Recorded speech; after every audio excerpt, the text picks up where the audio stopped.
Salute സുമനസ്സുകളെ. കുട്ടികൾക്ക് ഏറ്റവും കൂടുതൽ സുരക്ഷിതത്വവും സ്നേഹവും നൽകേണ്ടത് അവരുടെ മാതാപിതാക്കൾ തന്നെയാണ്.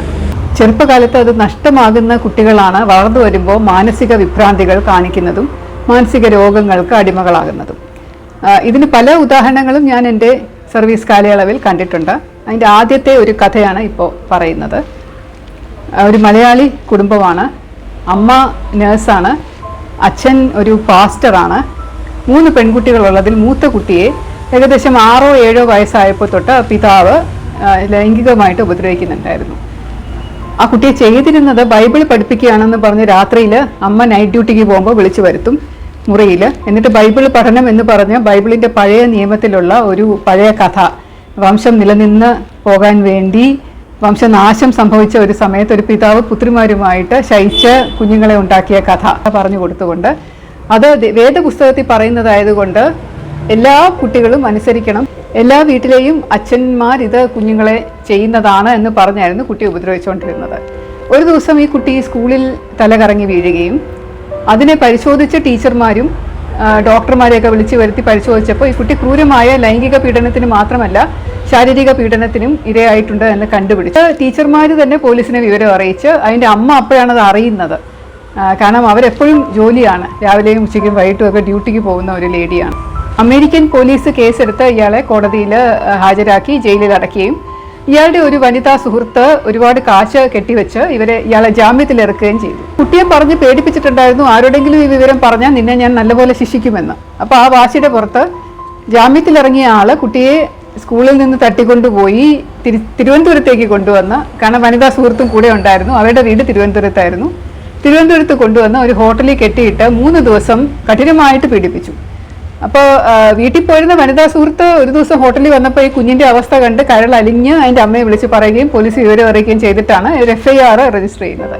അങ്ങനെ തിരുവനന്തപുരത്ത് ഒരു പോലീസ് സ്റ്റേഷനിൽ രജിസ്റ്റർ ചെയ്ത FIR ഞാൻ ASP ആയിട്ട് കേരളത്തിൽ വന്നപ്പോൾ എൻ്റെ അന്വേഷണ പരിധിയിലേക്ക് കുറച്ച് സമയത്തേക്ക് തന്നിരുന്നു. കാരണം ഒരു വനിതാ ഉദ്യോഗസ്ഥയാണ്, അന്വേഷിച്ച് കണ്ടുപിടിക്കട്ടെ. വളരെ ഒരു വല്ലാത്ത പ്രത്യേകതയുള്ള കേസാണ്. ഇതിനു മുമ്പ് അങ്ങനെ ഇതുപോലെ സ്വന്തം പിതാവ് മക്കളെ ഉപദ്രവിച്ചതിന് കേസെടുത്തിട്ടില്ല, ഇതുപോലെ ലൈംഗികമായി പീഡിപ്പിച്ചതിന് കേസെടുത്തിട്ടില്ലായിരുന്നു.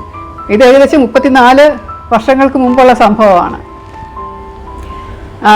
എൻ്റെ അന്വേഷണം തുടങ്ങുമ്പോഴേക്കും ഇയാൾ പോലീസിൻ്റെ സഹായത്തോടു കൂടിയാണെന്ന് പറയപ്പെടുന്നു, അറിയില്ല. അയാൾ നാട് വിട്ടു. പിന്നീട് അയാൾ USA, കാനഡ തുടങ്ങിയ രാജ്യങ്ങളിലൊക്കെ ആയിരുന്നു ജീവിച്ചിരുന്നത്. ഒരിക്കലും കേരള പോലീസിന് പിടിക്കാൻ പറ്റിയിട്ടില്ല. ഇത്രയും വർഷങ്ങൾ കഴിഞ്ഞിട്ടും, അതായത് 3.5 പതിറ്റാണ്ട് കഴിഞ്ഞിട്ടും ഈ കേസ് ക്രൈംബ്രാഞ്ചിൻ്റെ ഒരു പൊടി പിടിച്ച ഒരു മൂലയിൽ കിടപ്പുണ്ട്. അത് കോടതിയുടെ ലോങ് പെൻഡിങ് കേസായിട്ട് മാറ്റിയിരിക്കുന്ന കേസാണ്. എനിക്ക് തോന്നുന്നു വളരെ അപൂർവമായിട്ടാണ് ഇതുപോലൊരു കേസ് ഉള്ളത് എന്ന് തോന്നുന്നു. എന്തായാലും ഈ കേസിൻ്റെ അന്വേഷണം മധ്യേ ഞാൻ ഈ കുട്ടിയുടെ അമ്മയെ വിളിച്ച് ചോദിച്ചപ്പോൾ ആ സമയം ഞാൻ വിവാഹിതയല്ലായിരുന്നു, എനിക്കിതിനെക്കുറിച്ച് കാര്യമായിട്ട് വിവരമൊന്നും ഇല്ലായിരുന്നു.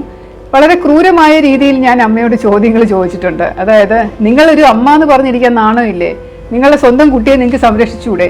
ഇത് നിങ്ങളുടെ ശരിക്കും ഭർത്താവിൻ്റെ കൊച്ചു തന്നെയാണോ? നിങ്ങൾക്ക് അവിഹിത ബന്ധത്തിലുണ്ടായ കുട്ടിയല്ലേ, ജാരസന്തതിയല്ലേ? അതുകൊണ്ടായിരിക്കില്ലേ ഭർത്താവ് ആ കുട്ടിയെ ഇത്ര ഉപദ്രവിച്ചത്? അതുപോലെയുള്ള ചോദ്യങ്ങളായിരുന്നു ഞാൻ അവരോട് ചോദിച്ചിരുന്നത്. അപ്പോൾ അവർ ഇതൊക്കെ കേട്ട് കരഞ്ഞത് എനിക്ക് ഓർമ്മയുണ്ട്. പാവം.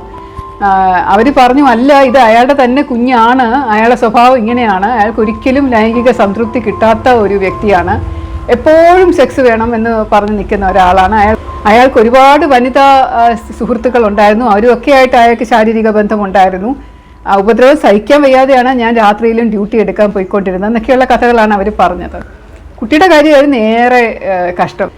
അതിനെ പരിശോധിച്ച ഡോക്ടർമാർ വളരെ സങ്കടത്തോടു കൂടി പറഞ്ഞു, അതിന് വളരെ ക്രൂരമായ ശാരീരിക പീഡനം ഏൽക്കേണ്ടി വന്നിട്ടുണ്ട്. ചെറിയ പ്രായത്തിൽ തന്നെ ഇങ്ങനെ ചെയ്യുന്നത് വലിയ കഷ്ടമാണ് എന്നാണ് പറഞ്ഞത്.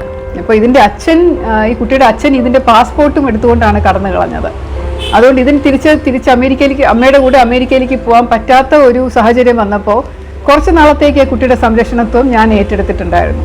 അതിനെ ഒരു സ്കൂളിൽ ഒരു ബോർഡിങ്ങിൽ കൊണ്ട് ആക്കി പഠിപ്പിച്ചപ്പോൾ അവിടുത്തെ സിസ്റ്റർ എന്നെ കുറച്ച് നാൾ കഴിഞ്ഞ്, ഒരു 3-4 മാസം കഴിഞ്ഞ് അവിടുത്തെ സിസ്റ്റർ എന്നെ വിളിച്ച് പറഞ്ഞു, എൻ്റെ പൊന്നു മാഡം, ഈ കുട്ടിയെ ഇവിടെ പഠിപ്പിക്കാൻ പറ്റില്ല, ഇനി ഒന്ന് വേറെ എവിടെയെങ്കിലും കൊണ്ടുപോകണം. കാരണം ക്ലാസ്സിലുള്ള എല്ലാ കുട്ടികളോടും അതിൻ്റെ കഥകൾ പറയുകയാണ്. അച്ഛൻ എന്നെ ഇങ്ങനെ വിളിച്ച് ബൈബിൾ പഠിപ്പിച്ച കഥകളും നിങ്ങളുടെ അച്ഛൻ എങ്ങനെ ചെയ്യാറുണ്ടോ എന്നുള്ള കഥകളും ഒക്കെ പറഞ്ഞുകൊണ്ടിരിക്കുന്ന കുട്ടിയാണ് എന്നാണ് പറഞ്ഞത്. ഈ സംഭവ കഥ ഞാനിവിടെ വിവരിക്കാൻ കാരണം മറ്റൊന്നുമല്ല. കാരണം ഇപ്പോൾ നമ്മളാരും വിശ്വസിക്കാൻ മടിക്കുന്ന ഒരു കാര്യമാണ്, സ്വന്തം വീട്ടിൽ സംരക്ഷണം നൽകേണ്ട ആൾക്കാർ തന്നെ കുട്ടികളെ ഉപദ്രവിക്കുന്നുണ്ട്.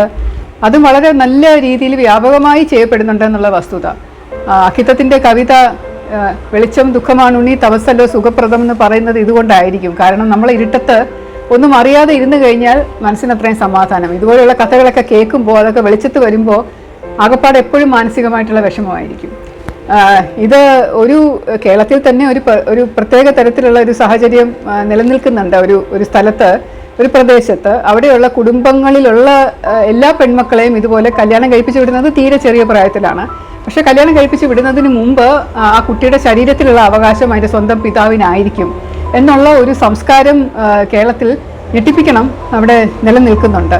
ഇതിന് ആ കുട്ടിയുടെ അമ്മയും കൂടെ കൂട്ടു നിൽക്കുന്നുണ്ട്. കാരണം ഇങ്ങനെ ഒരു കേസിൽ ഒരു കുഞ്ഞ് വീട്ടിൽ നിന്നിറങ്ങി ഓടി, കല്യാണം 16 വയസ്സേ ഉള്ളൂ, കല്യാണം നിശ്ചയിച്ചു, അച്ഛൻ അതിനെ പീഡിപ്പിക്കാൻ ശ്രമിക്കുന്നു, അതിറങ്ങി ഓടി അങ്ങനെ പോലീസ് വിവരം പറഞ്ഞ് അവിടെ ചെല്ലുമ്പോൾ അതിൻ്റെ അച്ഛൻ പോലീസിനോട് ചോദിച്ചത്, നിങ്ങൾക്ക് എന്താ ഇതിനകത്ത് അവകാശം, ഇത് എൻ്റെ വിത്താണ്, എനിക്കിഷ്ടമുള്ളത് ഞാൻ ചെയ്യും എന്നാണ്.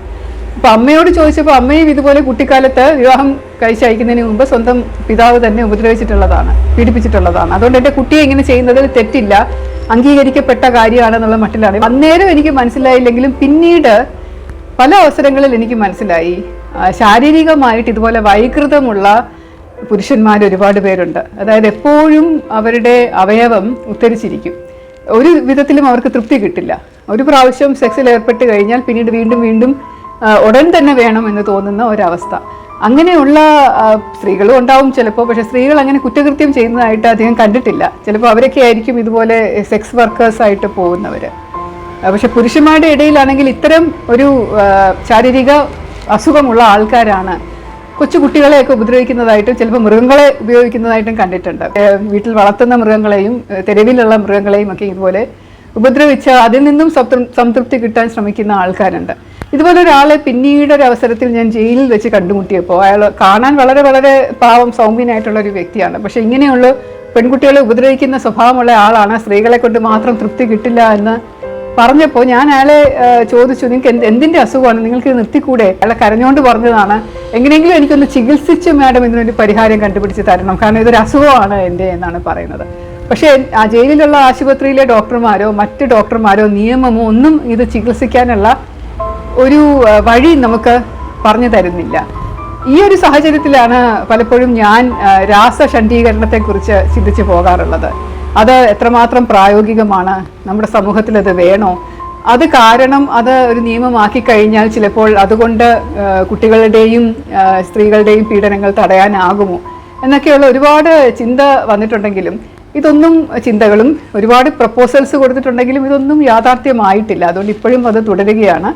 ഇതുപോലെ ഒരുപാട് സംഭവങ്ങൾ വെളിച്ചത്ത് വരുന്നത് പലപ്പോഴും പലർക്കും അസഹനീയമായി കേൾക്കുമ്പോൾ തോന്നാം, എന്തിനാണ് ഇതൊക്കെ പറയുന്നത് എന്ന് പലപ്പോഴും ചോദിക്കാറുണ്ട്. പക്ഷെ നമ്മൾ അറിഞ്ഞിരിക്കണം. സസ്നേഹം, ശ്രീലേഖ.